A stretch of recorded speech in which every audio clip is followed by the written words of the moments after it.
sobat-sobat anak rantau di Jerman, ketemu lagi sama saya Novi, masih dari kota Braunschweig, dan kali ini kita berada di tempat namanya Burgplatz. Itu salah satu kota tua di Braunschweig. Kalau kelihatan tuh ada gereja tua, terus ada situ namanya kayak Rathaus, di mana orang kalau misalnya orang mau menikah itu bisa di situ.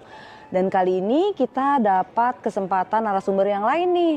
Namanya Andini, dia setahu aku datang ke Jerman awalnya itu au pair. Terus ternyata dia di tengah jalan mikir, oh au pair itu ternyata bukan sesuatu yang aku pengen lanjutkan untuk lakukan. Terus dia pindah ke FSJ. Gimana ceritanya, gimana caranya, langsung aja kita ngobrol sama Andini yuk. Halo Andini, halo, apa kabar? Puji Tuhan baik. Ceritain dulu deh tentang Andini sebagai pribadi. Andini dari mana, umurnya berapa? Aku dari Labuan Bajo, NTT. Umurku sekarang 21 tahun. Oh, masih muda banget. Ya. Aku 6 bersaudara. Dan aku lulusan SMK Pariwisata. Oke, di Labuan Bajo. Iya, gitu. Oke. Hobiku nyanyi, dance juga. Terus nari. Oh, bagus. Baca buku sih. Oke. Sama belajar juga. Good. Terus gimana ceritanya Andini bisa nyampe ke Jerman? Dan kapan itu nyampe ke Jerman? Iya. Aku sampai di Jerman itu 1 Maret 2023. Oke. Nah, ceritanya cukup singkat. Oh, udah setahun yang lalu ya? Iya, udah setahun yang lalu. Okay. Jadi aku awalnya itu emang tertarik banget mau keluar negeri, tapi masih bingung nih mau pilih program yang mana gitu kan. Akhirnya ada temanku beritahu gitu, ini ada program au pair namanya di Jerman, kamu tinggal sama orang Jerman, kamu belajar budaya, tapi ya kamu pasti bantu mereka juga sebagai keluarga gitu. Akhirnya aku pikir, wah menarik nih kan, ya bolehlah aku coba. Akhirnya aku belajar bahasa Jerman, otodidak, dan puji Tuhan semuanya berjalan lancar. Setelah itu ikut ujian, urus visa, dan semuanya lancar, dan ya nyampe ke Jerman 1 Maret.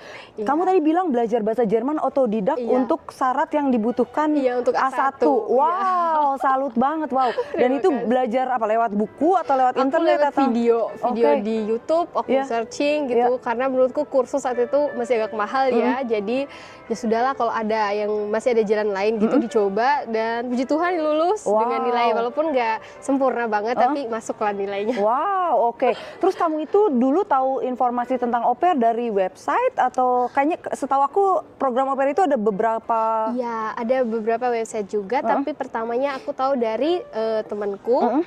Jadi setelah itu baru aku ulik lagi nih di internet, kayak gimana sih sebenarnya, terus kita cari keluarganya seperti apa gitu.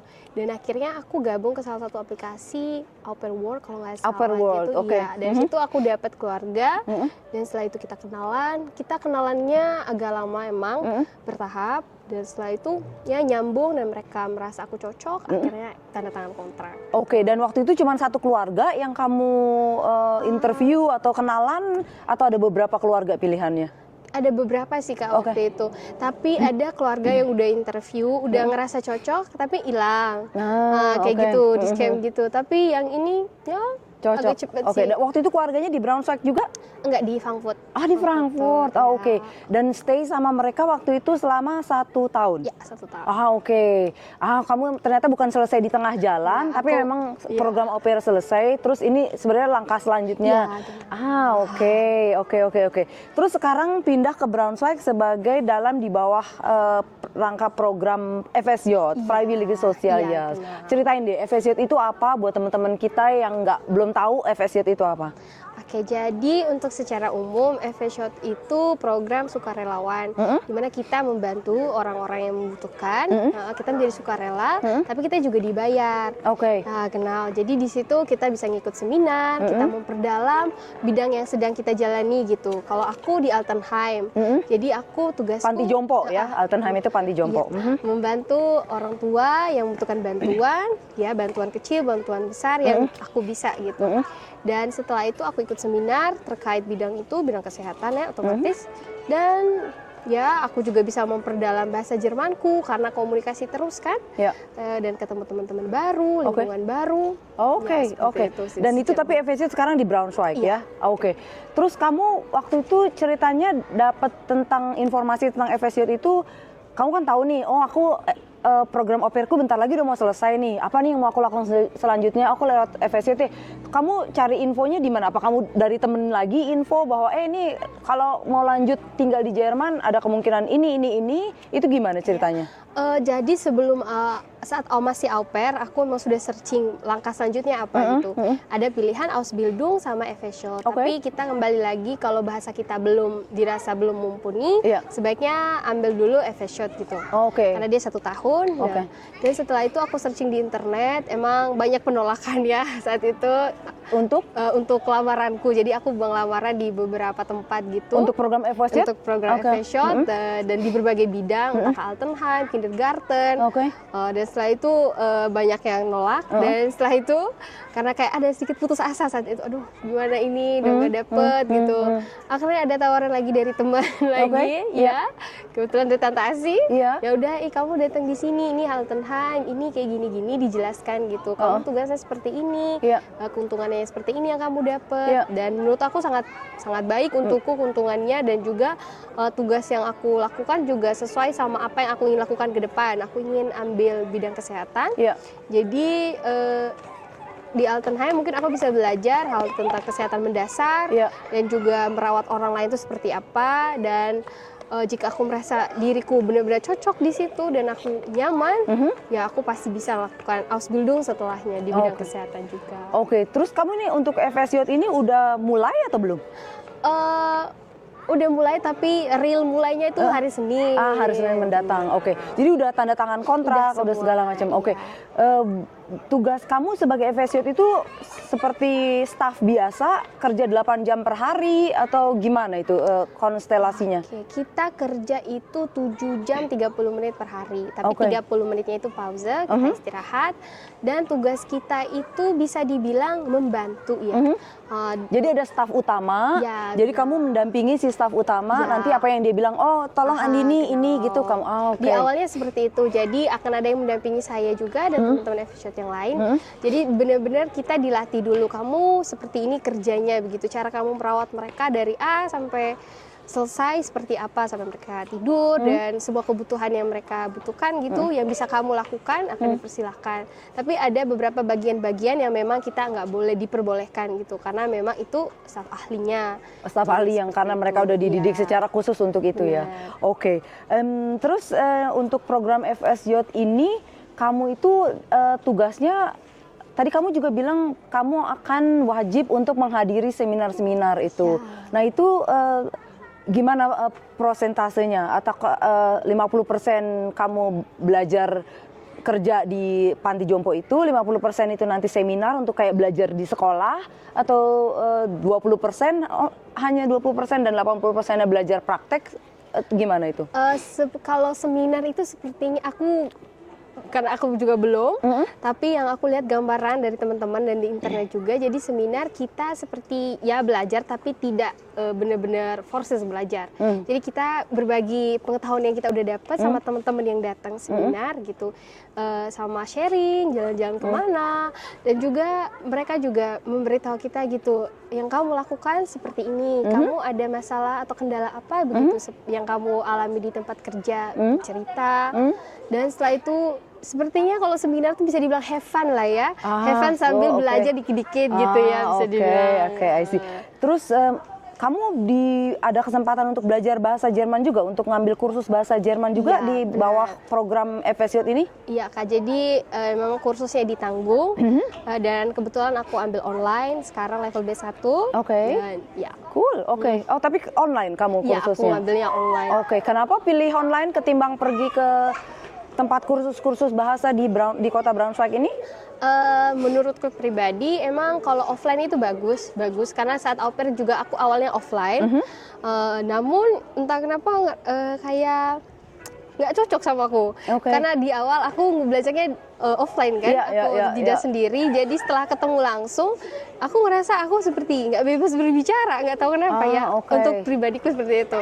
Jadi kalau online aku seperti leluasa karena aku nggak langsung berhadapan, tapi kita berbicara gitu. Jadi aku nggak grogi, nggak nervous. Karena seperti itu kan, kita bisa nervous kalau terlalu banyak orang gitu atau seperti itu. Jadi makanya aku milih online kayak gitu juga. Kursus bahasa Jerman itu online itu one on one gitu, satu-satu gitu. Jadi kamu sama guru gitu apa di sebuah grup gitu? Di sebuah grup. Tapi kita kan oke. nggak langsung berinteraksi ketemu gitu ketemu kayak, tapi kita sambil suara dan juga ngelihat. Tapi kalau memang nggak menggunakan video, ya udah kita nggak harus menampilkan muka gitu. Jadi agak nyaman juga kalau kayak gitu. Dan itu waktunya terserah kamu kalau online gitu atau ditentuin sama sekolah bahasa itu? Itu dari dua sih Kak. Jadi sekolah bahasanya sudah buat itu pilihan buat kita yang sekolah pagi ataupun kursus sore atau siang juga. Jadi tergantung kita mau pilih yang mana waktu kita yang cocok gitu. Jadi setiap tempat kursus sepertinya ada pilihan kayak gitu. Tadi sekolah bahasanya tadi meskipun kamu melakukannya secara online, itu sekolah bahasanya berdomisili atau berpusat di Braunschweig atau di kota lain, Andini? Pusatnya dari Frankfurt. Dari Frankfurt. Jadi aku waktu itu carinya di Frankfurt gitu. Jadi sepertinya di Frankfurt. Ini kamu sekolah bahasa ini lanjutan waktu kamu masih program au pair atau? Sebenarnya enggak. Jadi saat aku selesai au pair itu aku emang mau melanjutkan bahasaku di level berikutnya. Dan saat lagi au pair aku cari gitu. Jadi sekarang baru mulai. I see, oke. So tadi tuh dari program Associate kamu bisa ikutan seminar, terus bisa ikutan sekolah bahasa. Fasilitas-fasilitas apa lagi sih yang bisa didapat kalau kamu jadi seorang Associate itu?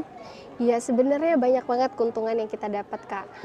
Pertama itu kita dapat rumah, tempat tinggal. Ya kita berbagi sama orang lain, tapi bagi aku itu wajar dan itu seru juga. Dan setelah itu kita dapat uang saku, dan setelah itu kita dapat asuransi kesehatan juga. Dan juga kalau memang ada beberapa penyedia Evershot itu yang beda-beda gitu. Ada yang menyediakan ini, ada yang enggak. Kalau di tempatku kita disediakan kursus, dibayarin. Tapi kalau di tempat lain yang aku tahu dari teman-temanku katanya ada yang enggak juga. Nah setelah itu apa lagi fasilitas lainnya? Kalau misalnya transportasi gimana? Kalau transportasi itu sepertinya enggak. Kalau aku enggak kayaknya. Tapi dapat potongan gitu Kak. Dapat diskon gitu ya. Oke. Kamu tadi ngomongin tentang uang saku. Boleh dikasih tahu nggak ke teman-teman kalau sebagai FSJ itu dapat uang sakunya berapa? Ini nggak apa-apa ya spill ya? Ya nggak apa-apa dong. Itu biasa FSJ bukannya satu Jerman standarnya sama ya? Uang sakunya enggak? Kalau dibilang standarnya sama, sebagian 80% iya sama, tapi 20%-nya ada yang enggak. Kalau di tempatku iya. Jadi kalau aku semuanya 523 euro per bulan. Bersih? Ya, bersih. Wow, dan itu murni buat kamu. Jadi itu cuma buat kalau kamu mau makan, mau beli baju, mau jalan-jalan sama temen. Oke juga ya. Dan ini programnya selama buat setahun. Iya, setahun. Good.